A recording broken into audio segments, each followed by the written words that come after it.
Hi, some time ago, Yusuf Adepoju was presenting a lecture on the inconsistency of the Bible. And one of the verses that he alluded to is Acts chapter 3 verse 13, where in the KJV it says that Jesus Christ is the Son of God, while in the RSV it says that Jesus Christ is the servant of God. Now Adepoju is calling on the Christian scholar, calling on Christians to actually respond to this and say, how can they, the Christian, respond to this inconsistency? And today I'm going to be providing a response to Yusuf Adepoju. Is there really a contradiction in this verse of the Bible between the KJV and the RSV? I want you to stick with me and I'll be right back.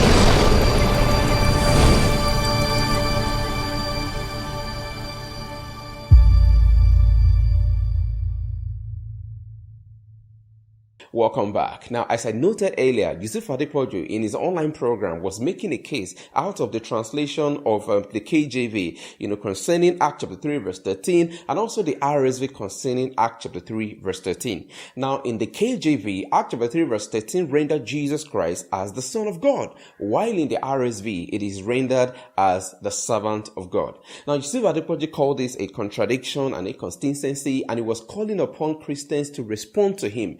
Now, the truth of the matter is that I've actually responded to Yusuf Adepoju and the likes, because he's not the only person using this line of argument. The Muslims, the unlearned Muslims, have been using this line of argument for a while. So I wrote an article, as you can see on my website. I've written an article on this particular topic of discussion. But because here in 2020, Adepoju is still trying to bring up this argument as if it's something genuine, as if it's something that's unique, now I feel the need for me to do a video concerning this, hoping that they will learn from this and stop using this old debunked arguments.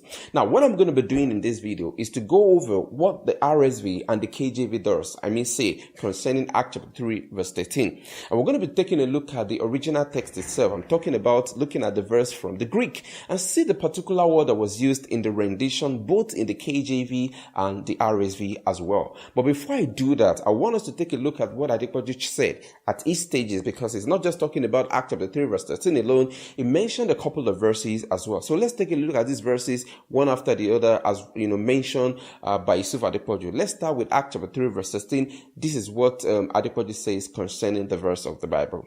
We Muslims, we believe that Jesus Christ is a servant of God, and we have many evidences from the biblical point of view and Quranic evidences. Servant of God. If you check the book of Acts of Apostles chapter 3, I said one thing. Please help me go to the book of Acts of Apostles chapter 3 verse 13. I want to show my audience one thing. I showed it that last Monday for Pastor Femi Williams. I don't know what actually happened. Please use King James Version and New Revised Standard Version. So let us compare the King James Version of the Bible and the New Revised Standard Version. Now, as you can see from the screen, the King James Version of the Bible says in Acts of Apostles chapter 3 verse 13 that the God of Abraham and of Isaac and of Jacob, the God of our fathers, had glorified his Son Jesus, whom you delivered up and denied him in the presence of Pilate when he was determined to let him go. You can see from the King James Version, Jesus Christ is being referred to as Son Jesus, Son of God. Now, New Revised Standard Version, now it reads, the God of Abraham, the God of Isaac, and the God of Jacob, the God of our ancestors, had glorified a servant Jesus. Allahu Akbar. Servant Jesus. But if you check the King James Version, it reads Son Jesus. Revised Standard Version says servant Jesus. I want any Christian to challenge me or to call me and explain to me why these abnormalities. Any Christian, any pastor, come and explain to me why in Acts of Apostles chapter 3 verse 13 in the King James Version calls Jesus Christ or mention Jesus Christ as Son of God, while the Revised Standard Version refuses to use the word son for Jesus Christ, rather servant. Everybody knows that son and servant are not synonymous. So what happened? We want the Christendom to tell us what actually happened. Why the word son and why the word servant in the same verse of the Bible? Why that abnormalities? Why that inconsistencies? Why that contradiction? Come and explain to us. This is, you can check it. Anybody in the whole wide world, just get the King James Version, get the Revised Standard Version, open Act of Apostles, not only Act of Apostles, 3 verse 13. Now, just as Adepoju had noted, in the KJV, Jesus Christ is said to be the Son of God. The translation rendered it to be the Son of God, while in the RSV is rendered to be the servant of God. Now, the interesting thing about it is that it's going to be seen on the screen. You notice that we have the translations there. That's the KJV and the RSV. But apart from that, interestingly, we also have the Greek version right there, which is actually what the verse was written on. It was actually written in Greek. But what you will note in red, as you can see in the red, you notice that the word that was used for both servant and son in the Greek is actually the Greek word paida. All right, we're going to be talking about the Greek word paida later, but then I just want you to know that. Okay, so now let's move further. Adepoju actually moved further to quote the very same thing where Jesus Christ is called both the servant and son, in the two translation according to Acts chapter 3 verse 26. So let's see what Adepoju says concerning this as well. Please open Act of Apostles chapter 3 verse 26 as well. Same King James Version and Revised Standard Version.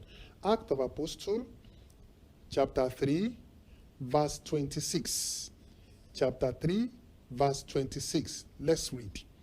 Act of Apostles chapter 3 verse 26. It reads, "Unto you first, God, having raised up his Son Jesus."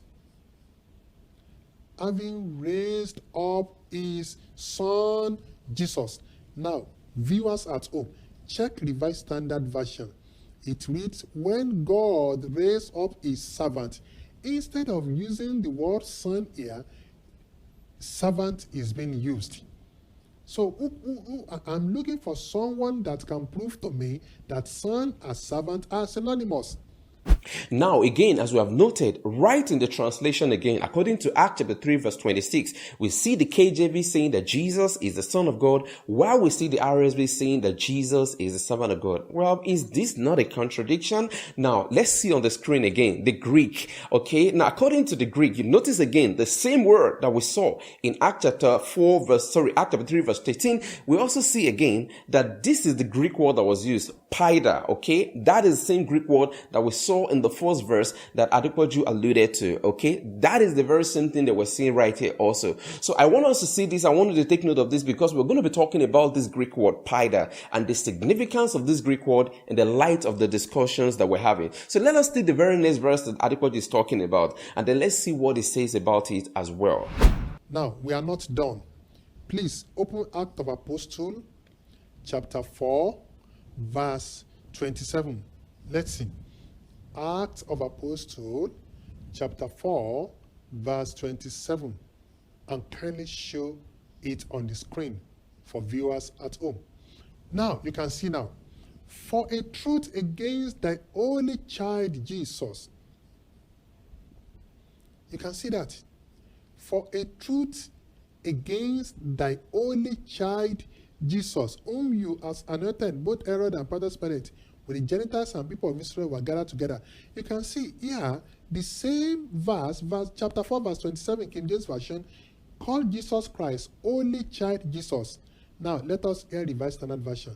"For in this city, in fact, both Herod and Pontius Pilate with the Gentiles and the people of Israel gathered together against your only servant Jesus."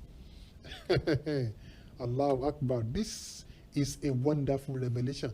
Now again, in Acts chapter 4 verse 27, we're seeing again the translation saying that Jesus Christ is the holy child, while the other one is saying that Jesus Christ is the holy servant. All right. So again, which one is it? Is Jesus Christ the holy servant, or is Jesus Christ the Holy Child, okay? Now, if you see on the screen again, you take a look at it. The Greek word that was used again is paida, okay? The same Greek word that we have in the first two verses so far. In the third one, still the same Greek word, okay? We're going to be talking about this again, like I said, but then I just want us to see the very next verse that Adepoju is going to be talking about, okay? And then we're going to be moving from there to make an explanation. Okay, so let's take a look at the next verse Adepoju is going to be talking about and his comment as well.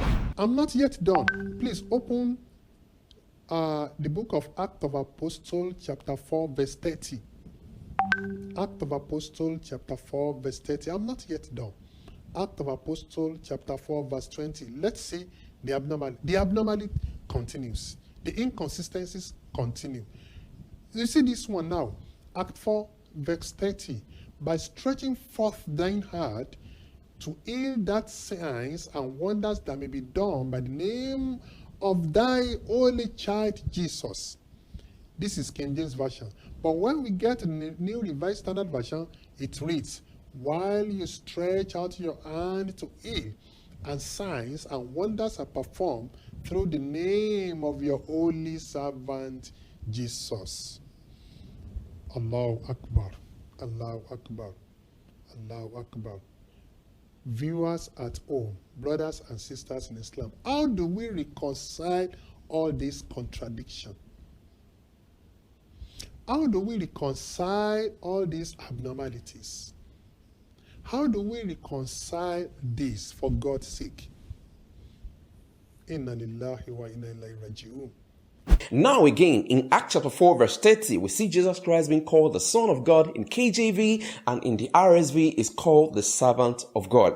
Now again, as you can see on your screen, right there in the Greek, the word that was used there this time around is not paida. The word that was used there is actually paidos. Alright, so now both paida and paidos are from the same root word pais, and it has a meaning. We're going to be taking a look at that. Now somebody might be asking me, hey Korede, how do you know if the Greek word is paida or paidos or pies or whatever it is? How do you get to know this? Now it's very simple. Now if you have a Greek translation of the Bible, especially into the English language, this is the interlinear translation. So what it means is that it's going to show you a breakdown of every word that was used in a particular verse of the Bible. So for instance, in Acts chapter 4 or Acts chapter 3 verse 13, the verse that we're talking about, or the one that we mentioned initially, is going to break it down for you. The word God as Theos, the word holy as Agios, is going to break down every of the Greek word for you, and then it's going to show you the English equivalent. All right, so that is how I got to know. So you can either use this, the interlinear, or if you know the Greek, if you can read the Greek, you can actually go for something like this. Actually, this is the Testamentum Graece, okay, the Novum Testamentum Graece. This is the Greek New Testament. You can actually see the word used right from there. But then if you don't know Greek, or you don't have access to the hard copy of the materials that I mentioned, you can actually go online. There are a lot of online tools that you can actually get to see the particular word that was used in the verse of the Bible. So for instance, you go to bible.org, or say biblehub.com, or you could even go to BLB, that's a Blue Letter Bible, also to check out this word, and you'll be able to see the word that was actually used there. So you don't get to say, hey, Korede, you're deceiving me, you're trying to put off a wool over my eye, just to say that the Bible does not contradict one another. Now, the thing is this, we need to take a look at this particular word, okay? The word that we're talking about, both in Acts chapter 4 verse 30, Acts chapter 3 verse 13, and the other verses that Adepoju had mentioned. We want to see why this word is very important, because how can we explain it that the verse in the KJV is saying that Jesus is the Son of God, and the other one is saying that Jesus is the servant of God? Is that not a contradiction? No, it is not a contradiction, and that is the reason why we need to take a look at the word. Now, I'm going to be providing two explanations for my Muslim friends right here. Two explanations. We're going to be taking a look at the Greek, all right? The word that this particular translation was taken out from, okay? Both the RSV and the KJV. We're going to be taking a look at the word, and then we're going to be taking a look at the context of the Bible itself. How can Jesus be both servant and Son of God? All right, so let's start with the Greek word, okay? Paida or paidos, okay? Let's take a look at the Greek word, and let's see the root of this Greek word and see what it means. Now, according to the strong, exhaustive Greek dictionary, which I actually have right there in my library, I'm going to be showing you what that particular word meant, okay? I'm going to show you right now on the screen. So as you can see on the screen right now, you can see the word pies, which is actually the root word for both paida and paidos. These are the words that was used in the verses that we've examined so far. Now, according to the Greek lexicon of the Bible, what does it mean? I'm talking about the strong Greek lexicon now. It means a boy, as often beaten with impunity, or by analogy, a girl. And in genitive case, a child, specifically a slave or a servant. And then they put a bracket just to explain what they're trying to say, especially a minister to a king and by eminence to God. Now, as you can see in the Greek lexicon, that the word pies, which is actually the root word for paida, and paidos, which is the word that Adepoju was referring to in the verses that he alluded to. This word actually have a variety of meaning from the lexicon. It can mean a boy, it can mean a child, and it can also mean a servant. Now, do you get where I'm heading to? I'm not going to stop right there. Let me show you another Greek lexicon that actually tells us the meaning of the word pies or even paidos. Let's see what they have to say. So as you can see on the screen right now, according to the Greek English lexicon by John Jeffrey Dodson, here's what it says concerning the word pies and paidos. It says a male child, boy, a male servant, third, a servant of God, especially as the title of the Messiah, and the third one, a female child or girl. Now, as you can see from this lexicon again, the second one we're referring to, you can see that the word paida or paidos can actually refer to word a child, can refer to a servant, alright? So it can both refer to a child and a servant. So when the KJV and the RSV were translating the word as both servant and son, they are not contradicting one another. It is because the word can actually be translated both as servant or as son. Okay, now we've gotten that out of the way.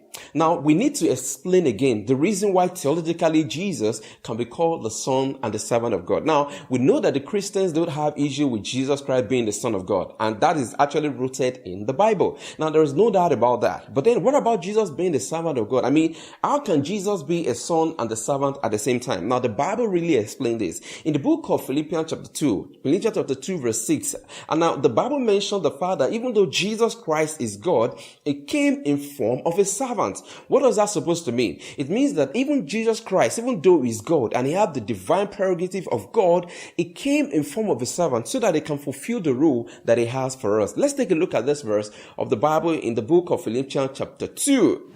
Who being in form of God thought it not robbery to be equal with God, but made himself of no reputation and took upon himself the form of a servant and was made in the likeness of men. Now, as you can see from this verse of the Bible, we see that even though Jesus Christ is God, it came in form of a servant. The reason why he's doing this is for him to be able to do what he actually wants to do. So even though he is the Son of God, it came what? In the form of a servant. So can you see how Jesus Christ can be a son of God and also be a servant at the same time? That is what the scripture says. Now, in the book of Mark chapter 10 verse 45, Jesus Christ has this to say, "For even the Son of Man came not to be ministered unto, but to minister and to give his life as a ransom for many." So as we can see from the verse of the Bible, Jesus Christ is saying that he has not come to be ministered to, meaning that he has not come for people to serve him, but he has come to serve the people, because the Greek word that was used there in the KJV, ministered, to be ministered to, is the Greek word diakoneo. And what does it mean? It means to serve as a servant, to serve as an attendant. Okay, just like when you go to the restaurants and you have a waiter waiting upon you to take your orders, or maybe you're in the house and you have a servant that is waiting upon you to take an orders. That is what Jesus Christ is trying to say. Even though he is the Son of God, he has never denied being the Son of God, but he said that, see, even though I'm the Son of God, I've come here to serve other people. I've come here to serve you guys. And that is what he's trying to say. So Jesus Christ himself recognized that even though he's the Son of God, but he's functioning in the capacity of a servant as well. So this is not a contradiction according to what Adepoju is thinking, according to what he has read out to the people. Of course, I understand that he does not understand, the Bible. He doesn't even understand the language, the word that was actually used in that particular part of the scriptures. And also he does not understand the theology of the Christian. So because of that, he made a blunder and they concluded that this is a contradiction. Now, there's one last thing I'm going to be showing Adepoju. I want to show him that there's something like this in the Quran as well. Since we are talking about translations, all right, taking a look at a particular word that can be translated in diverse ways, we can't conclude that this is a contradiction. But I want to show him from his own Quran that there's something like this in his Quran. We're going to be taking a look at Quran chapter 2, verse 138. Quran chapter 2 verse 138. We're going to take a look at about 2 or 3 or 4 translations of the Quran and see how this particular word was rendered or translated. Let's start from the Noble Quran, the Musikan translation of the Quran. Quran chapter 2 verse 138. Our Sibga religion is the Sibga of Allah, and which Sibga religion can be better than that of Allah's? And we are his worshipper. Now we have seen from this translation of the Quran that the word Sibga, alright, that particular Arabic word Sibga is translated as religion, alright, saying that our religion is that of Allah, or the religion of Allah. Now we're going to be taking a look at the Yusuf Ali translation to see how this word Sibga was actually translated. So let's take a look at this verse of the Quran from the Yusuf Ali translation. Our religion is the baptism of Allah, and who can baptize better than Allah? And it is him who we worship. Is that not interesting? While in the Musikan translation, we see that the word Sibga is translated as religion, while we see it being translated in Yusuf Ali's translation as baptism. Imagine that. The baptism of Allah. So the question I would like to ask Adepoju is, what are we talking about here? Are we talking about the religion of Allah, or we're talking about the baptism of Allah? Baptism of Allah? Now, the truth of the matter is this is not just the only translation I want to take a look at. Let's take a look at the picture translation of the Quran and see the word that the word Sibga was translated to in the English language. We take our color from Allah, and who is better than Allah at coloring? We are his worshipper. Wow, coloring. Can you imagine that? We've taken a look at the 3 meanings of this word right from different translations of the Quran. We'll take a look at Musikan. Musikan says that the word Sibga actually means religion. Then we went into Yusuf Ali's translation of the Quran. It says that the word Sibga actually means the baptism of Allah. Then we went into the picture translation of the Quran, and then we discover that the word Sibga actually means color or coloring. Can you imagine that? Now, if I'm going to be going by the logic of Yusuf Adepoju, that means that there are contradictions in the Quran. Because one is saying that it is the religion of Allah, another one is saying that it's the baptism of Allah, then the last one is saying that it is the coloring of Allah. I mean, does this really make any sense? So if you're trying to make an allegation against the Bible, you have to be very sure that the same allegation cannot be leveled against the Quran. I just want to bring this assignment to Adepoju. Tell me, which one is it? Is it the baptism of Allah? Is it the coloring of Allah? Or the religion of Allah?